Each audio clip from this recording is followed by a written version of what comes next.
Γεια σας φίλες και φίλοι. Σε αυτό το βίντεο θα σας μιλήσω για την ίδρυση των Δελφών της πόλης και την ιστορία της πόλης. Λίγο έτσι πως ξεκίνησε σαν πόλη. Καταρχάς να πούμε το εξής, ότι αρχικά οι Δελφοί δεν λεγόντουσαν από την αρχή Δελφοί, αλλά αρχικά λεγόντουσαν Πυθοί. Πυθοί με το πρώτο ή να είναι ύψιλον και το επόμενο όμικρον γιώτα σε πληθυντικό αριθμό. Και ονομαζόντουσαν έτσι από τον Πύθωνα, ο οποίος κατοικούσε εκεί. Αφού ο Απόλλωνας σκότωσε τον Πύθωνα και το έριξε ένα βέλος με το τόξο του, ο Πύθωνας ήρθε και λίγο παραπέρα και πήγε και πέθανε, ας το πούμε έτσι, ξεψύχησε στη πηγή. Στη πηγή, νομίζω την Κασταλία ή την άλλη, έχει δύο πηγές εκεί, δεν θυμάμαι αυτή τη στιγμή. Και εκεί ξεκίνησε και εκεί ξεψύχησε ο Πύθωνας. Αφού έγινε αυτό, στη συνέχεια ο Απόλλωνας θέλησε να χτίσει στους Δελφούς το μαντίο του σε εκείνο το σημείο. Και για να το κάνει αυτό θέλησε να καλέσει κάποιους κριτικούς οι οποίοι ήταν ήδη ιερείς από την Κρήτη και να τους φέρει σε εκείνο το σημείο για να χτίσουν το μαντίο του Απόλλωνα. Και για να το κάνει αυτό έστειλε δύο Δελφίνια να πάνε μπροστά να συναντήσουν ένα πλοίο κριτικών οι οποίοι ταξίδευαν στη θάλασσα και τα οποία τους οδήγησαν δηλαδή το πλοίο, πήγαιναν μπροστά τα Δελφίνια και έκαναν τους κριτικούς με κάποιο τρόπο που δεν γνωρίζουμε ακριβώς και δεν έχει διασωθεί στην μυθολογία, έκαναν τους κριτικούς πάντως να ακολουθήσουν τα Δελφίνια. Και τελικά τα Δελφίνια οδήγησαν τους κριτικούς στο λιμάνι της αρχαίας Κύρας, η οποία Κύρα είναι εκεί στο νομό Φωκίδα, στο λιμάνι που είναι πιο κοντά στην πόλη των Δελφών. Αφού κατέβηκαν εκεί οι κριτικοί, ανέβηκαν πάνω εκεί που τους περίμενε ο Απόλλωνας που ήταν παλιά οι Πυθοί και εκεί τους είπε ο Απόλλωνας ότι εδώ θα φτιάξετε το μαντίο και θα το στελεχώσετε, δηλαδή θα γίνετε ιερείς του μαντίου του χώρου αυτού. Και σε αυτή τη στιγμή τότε λοιπόν οι κριτικοί αυτοί ονόμασαν αυτή την πόλη που θα χτιζόταν το μαντίο του Απόλλωνα Δελφούς, όπου η λέξη Δελφή στο πληθυντικό είναι τα Δελφίνια, γιατί στα αρχαία ελληνικά Δελφός είναι το Δελφίνι και Δελφή είναι ο πληθυντικός αριθμός του Δελφίνιου, δηλαδή τα Δελφίνια, και ονόμασαν έτσι την πόλη προς τιμήν των δύο Δελφινιών που τους οδήγησαν στην περιοχή εκείνη. Να πω εδώ ότι αυτό το οποίο λέγεται, το οποίο το αναμεταδίδουν κάποιοι στο ίντερνετ, ότι η λέξη Δελφός έχει την οποιαδήποτε σχέση με το αδελφός και ότι η πόλη Δελφή έχει σχέση με κάποια αδέρφια, είναι ένα μεγάλο λάθος και ψέμα, το οποίο το έβγαλε ο γνωστός ο κύριος αυτός, ο οποίος είχε πει ότι έχει 3 εκατομμύρια και θα έσωζε την Ελλάδα με 3 εκατομμύρια από τα λεφτά που του δώσανε οι εξωγήινοι. Έτσι είναι μια από τις μπαρούφες που πέταξε αυτός ο άνθρωπος, ο αγράμματος και ο αστοιχίωτος, ο οποίος από ό,τι έχετε ακούσει κι εσείς τριγυρνούσε εκεί στην Πάτρα και έλεγε, ζητούσε 1 ευρώ από εδώ και από εκεί γιατί δεν είχε, για να πάρει τυρόπιτα να φάει. Έτσι μιλάμε για παραμυθολογίες αυτού του τύπου. Όχι, η Δελφή, η πόλη δεν έχει καμία σχέση το όνομά της με κάποιους αδελφούς.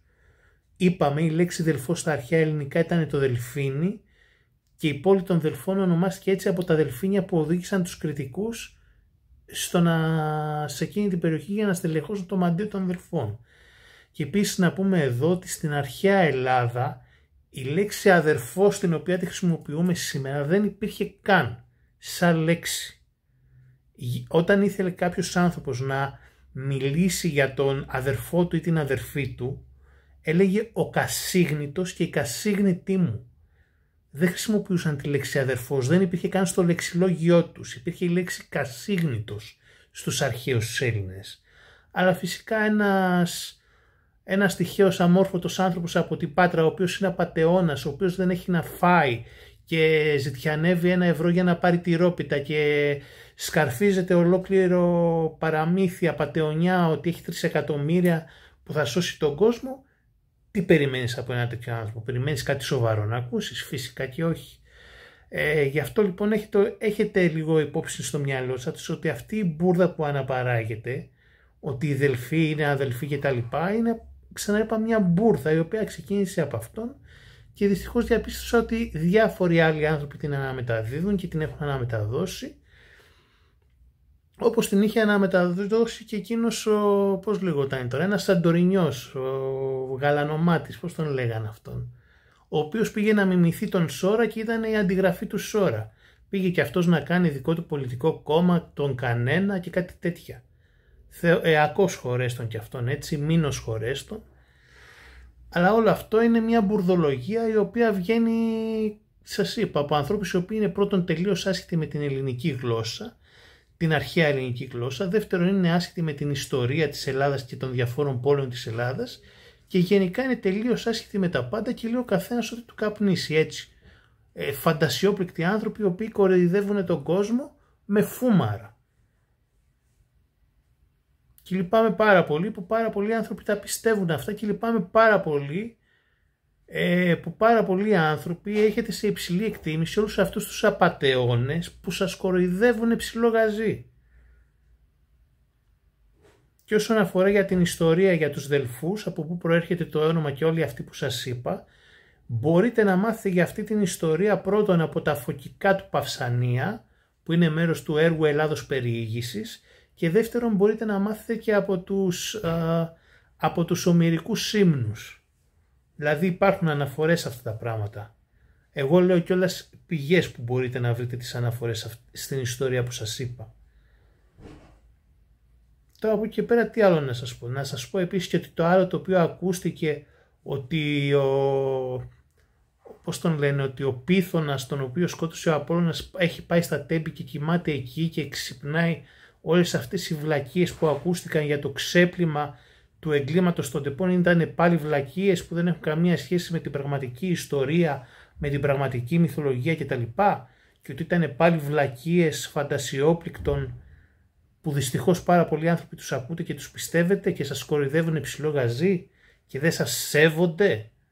Γιατί για να σας κοροϊδεύουν ψηλό γαζί και να σας λένε τέτοιες μπουρδες, σημαίνει ότι δεν σας έχουν σε εκτίμηση, ότι δεν σας έχουν σε υπόλοιψη, ότι σας βλέπουν για κορόιδα τα οποία είναι ευκαιριακά κορόιδα για να τα κοροϊδέψουν και να τα εκμεταλλευτούν. Λυπάμαι πάρα πολύ για όλο αυτό το ψέμα, την εκμετάλλευση και την μπουρδολογία η οποία υπάρχει σε αυτόν τον δίθεν χώρο, που εγώ δεν θεωρώ. Ποιος είναι ο χώρος της απατεωνιάς? Γιατί λένε τόσοι πολλοί άνθρωποι τόσα πολλά ψέματα τα οποία δεν έχουν καμία σχέση με την πραγματικότητα? Αναρωτιέμαι πάρα πολλές φορές. Αναρωτιέμαι πάρα πολλές φορές. Ξαναλέω, και αυτό το οποίο είχε ακουστεί ότι ο Πίθωνας που σκότωσε ο Απόλλωνας πήγε στα Τέμπη είναι ψέμα. Ο Πυθώνας ο οποίος σκοτώθηκε από τον Απόλλωνα ξεψύχησε λίγο πιο κάτω από εκεί που ήταν το μαντίο των Δελφών, στην πηγή, τη Κασταλία νομίζω, που βγάζει το νερό. Και το όνομα των Δελφών, η πόλη των Δελφών πήρε το όνομα της, ξαναλέω, από τα Δελφίνια. Δελφός στα αρχαία ελληνικά σημαίνει Δελφίνη και η λέξη αδερφός δεν υπήρχε καν. Ήτανε κασίγνητος. Αυτά. Γεια σας.